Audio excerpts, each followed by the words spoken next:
Well, we don't know exactly where it was found at all because it was found by a metal detectorist, and he decided not to reveal the location, and there's not really much we can do about that. We know it was found near Didcot. Well, we don't think it was found actually in Didcot itself. And that was in 2006. So after he'd found it, he reported it to the authorities. He sold it to a private collector who was then going to export it to America last year. And at that point, Jodie Joy from the British Museum stepped in and had an export bar placed on the mirror, and it was offered for sale, and we raised the money and we bought it. So it's very exciting. So the first thing we did when it was in our hands was we took it to Didcot and we put it on display for the day in Didcot so the local people could see it. That was its very first public outing. It's been on display since then as well in the Oxfordshire Museum in Woodstock, and we started doing some research on it. We got a grant from the HEIF to pay for some research, and we've taken a couple of samples which are being analysed by Peter. Much of the past 40 years I've been researching the applications of metallurgy, particularly physical metallurgy, in archaeology. Everything that has happened to that metal since the bronze left the crucible leaves traces that you can identify with various sorts of microscopy and interpret. Plus, you can do a compositional analysis which can help you understand where the component parts of the alloy came from, and also help you interpret the structure so you know how it was cast, how it was forged. You can find out, look at the surface, find out how it was finished. You can look at the corrosion and see what happened to it in the ground.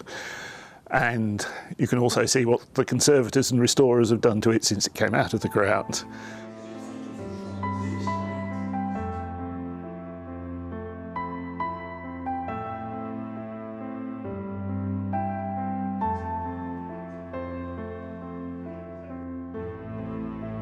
Well, we thought about this long and hard, and we consulted with a lot of people, as there are non-destructive ways of analysis that you can use on metals.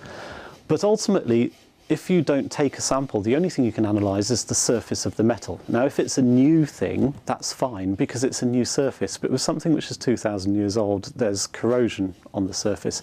And so what you analyse is the corrosion on the surface, unless you polish it. And in actual fact, polishing it would probably do more damage than taking a sample. And the samples are so small that it's quite difficult to notice that they've been taken at all, I think. And it just gives us more information. What we can tell from a sample is more than just the composition of the metal, but also the things about the manufacturing process which wouldn't be revealed by non-destructive analysis. So you can write a biography for it, and if you have enough similar objects, you can pool the biographies and make a bigger story. What metal meant to that society in terms of economics, practical functions, aesthetics, all sorts of things, the place of metal in that society. Another way of looking at it is you're looking to answer various questions like, what is it made of, how was it made, where was it made, and what I think is particularly interesting, which is why was it made like that? We don't know an awful lot about exactly where the mirrors fit in Iron Age iron production. People have focused on the patterns and the decoration, but very few have been analysed. I've done a few, the British Museum have done a few.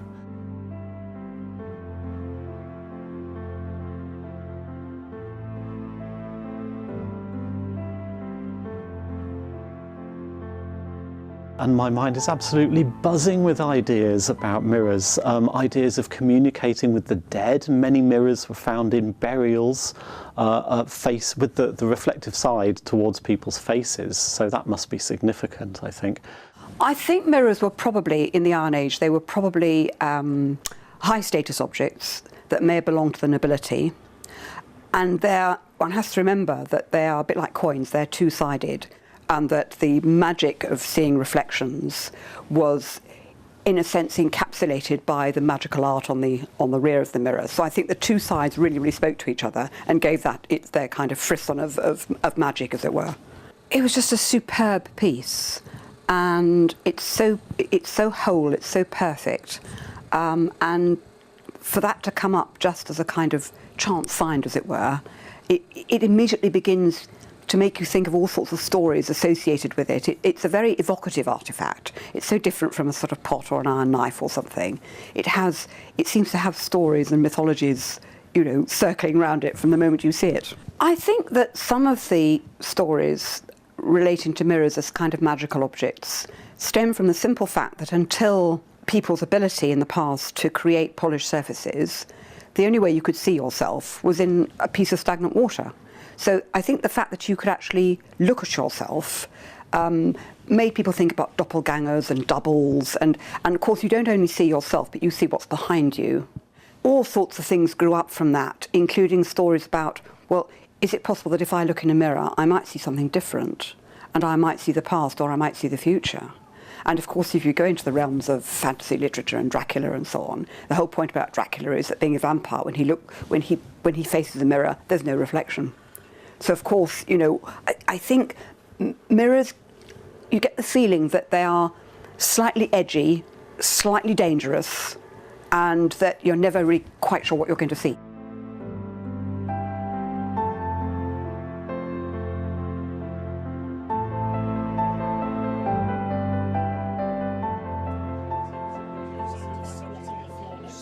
And the really exciting thing is I think that we're getting to compare it to the Pegston mirror, which is found in Bedfordshire now as well, because the two are so similar, the designs are so similar. You can't conceive that they're not related in some sort of way. So with the scientific analysis, we hope we're going to be able to show us something more than just the design connecting the two mirrors.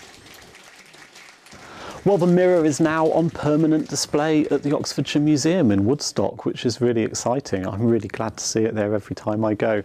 I think it's going to have little adventures away. It'll go on display in Bedfordshire at some point in return for their loan of the Pegston mirror, I'm sure, and it'll go to London.